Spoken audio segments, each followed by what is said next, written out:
गुरुजी आज कश्मीर शैविज्म पे बात करेंगे, क्योंकि आपने पिछले पॉडकास्ट में जिक्र कर दिया था कि शिव और कश्मीर का कनेक्शन है।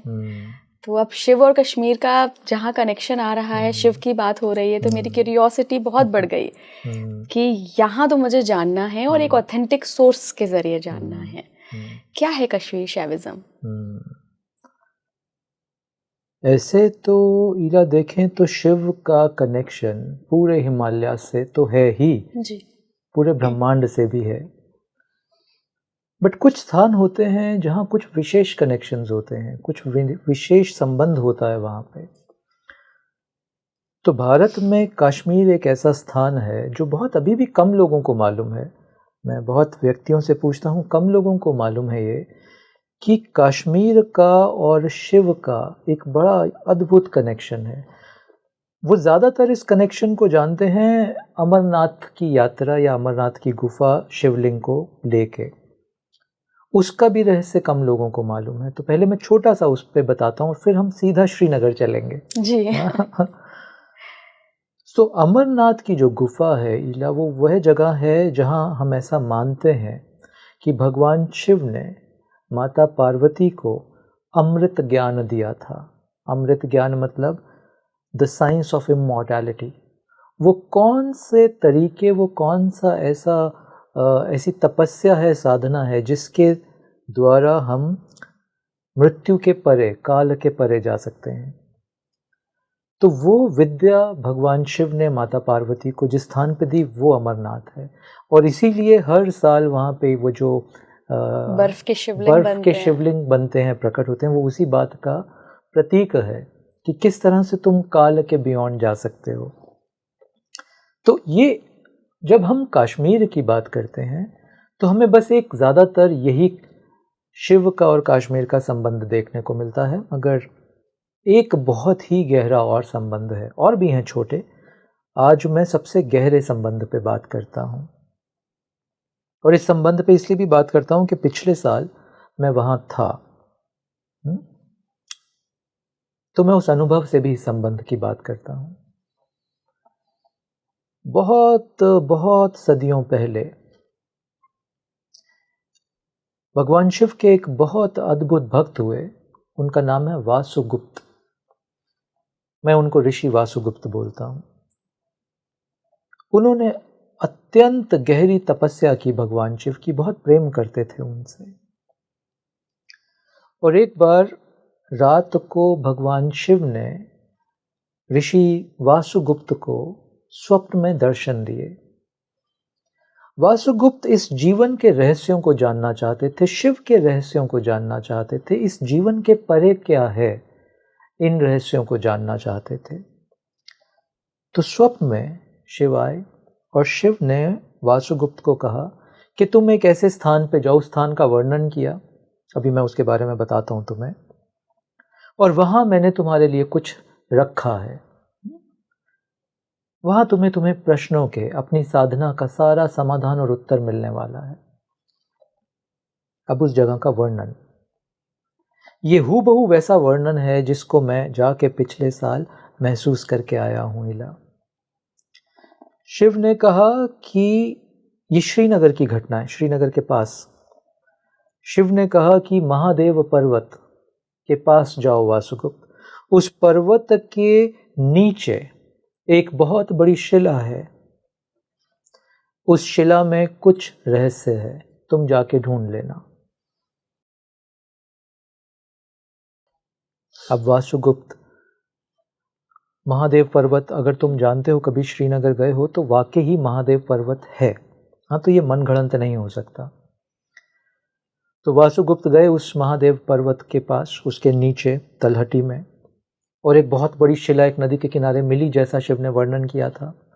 वासुगुप्त उस शिला के चारों ओर घूमे, कुछ दिखा नहीं, कोई ऐसी चीज़ जिसका शिव ने वर्णन किया वो वहाँ नहीं दिखी उनको। तो थोड़ा परेशान हुए कि ये सपना होगा या वाकई शिव ने आके मुझे ऐसा कुछ दर्शन दिया। वासुगुप्त वहाँ ध्यान में बैठे, शिव को ध्यान में धारण किया फिर से, और ऐसी एक अनुभूति हुई उन्होंने, और उस चट्टान को उन्होंने बहुत प्रेम से, एज इफ के ये शिव के ही चट्टान है, उस भक्ति भाव से उस चट्टान को छुआ। ईला जैसे ही उस चट्टान को छुआ वो चट्टान पलट गई और उस चट्टान के नीचे कुछ सूत्र लिखे हुए मिले वासुगुप्त को। ये कथा नहीं हो सकती, हाँ, ये मैथोलॉजी नहीं है, ये हिस्टोरिक है। उस चट्टान के नीचे ऋषि वासुगुप्त को कुछ सूत्र मिले, उन्होंने उनको नोट कर लिया। यही सूत्र आगे चल के कश्मीर शैविज्म का आधार बने और कश्मीर शैविज्म अभी जीता हुआ। अच्छा, वासुगुप्त के बाद एक बहुत और अद्भुत संत आए, उनका नाम है अभिनव गुप्त। अभिनव गुप्त, हाँ, यस। अभिनव गुप्त ने कश्मीर शैविज्म को फिर पॉपुलर कर दिया। यस। और रिसेंट उसी परंपरा में एक और बहुत अद्भुत संत आए, लक्ष्मण जू, जिनका भी पीछे निधन हुआ। लक्ष्मण जू कश्मीर शैविज्म के लास्ट लिविंग सेंट थे। उसके बाद वो परंपरा अभी रुकी है, स्टूडेंट्स बहुत थे उनके। ये कश्मीर शैविज्म की स्टार्ट कहाँ से हुई? ये वासुगुप्त से, और वो उस शिला के नीचे जो सूत्र मिले वासुगुप्त को, ये वहां से कश्मीर शैविज्म के सूत्रों की स्टार्ट हुई। इला, तुम इन सूत्रों को आज भी पढ़ सकते हो, तो ये मनगढ़ंत नहीं हो सकता। इसका प्रमाण क्या है? पिछले वर्ष मुझे कश्मीर शैविज्म को और इस घटना को जीना था, तो मैं जीवन में पहली बार कश्मीर गया। मैं नॉर्थ इंडिया में ही पैदा हुआ, बट मुझे कभी कश्मीर जाने का ना शौक आया ना अवसर मिला। पिछले साल मैं कश्मीर गया। कश्मीर में एक जगह श्रीनगर में एक बहुत फेमस वो कौन सा पार्क है, गुलमर्ग या कोई पार्क, उसके पीछे एक फॉरेस्ट एरिया है, उसको बोलते हैं दाचीगाम नेशनल पार्क। ये मैं इसलिए बता रहा हूँ अपने दर्शकों को कि चाहो तो जा सकते हो वहाँ। ये जगह एक्सेसिबल है, ओपन टू पब्लिक है। दाचीगांव नेशनल पार्क। दाचीगांव नेशनल पार्क में जब आप एंटर करते हो, थोड़ा पैदल चल के आगे जाते हो, पाथ बना हुआ है।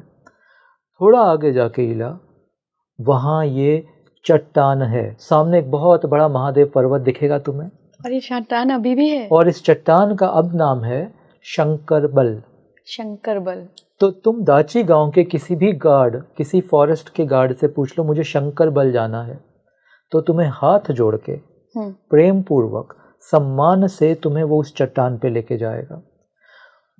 वो फॉरेस्ट गार्ड किसी भी धर्म का हो सकता है, क्योंकि कश्मीर में, श्रीनगर में पॉपुलेशन मुस्लिम धर्म की बहुत ज़्यादा है। वो हो सकता है तब भी वो तुम्हें प्रणाम करेंगे और तुम्हें बहुत श्रद्धा पूर्वक उस चट्टान पे लेके जाएंगे, क्योंकि उनको उसका महत्व पता है।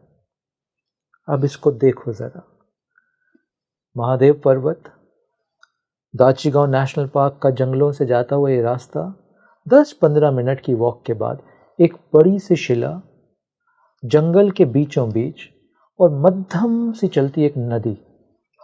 उस नदी में तुम छोटी छोटी मछलियों को देख सकते हो, पानी की तलहटी तक नीचे कंकड़ दिखते हैं, इतना साफ पानी उस जंगल का, और धीमी धीमी आवाज।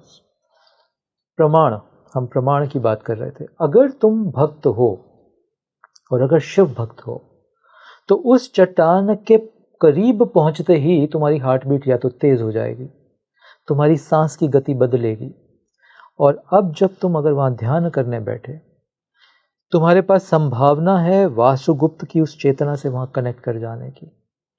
वो शिला जीवंत है,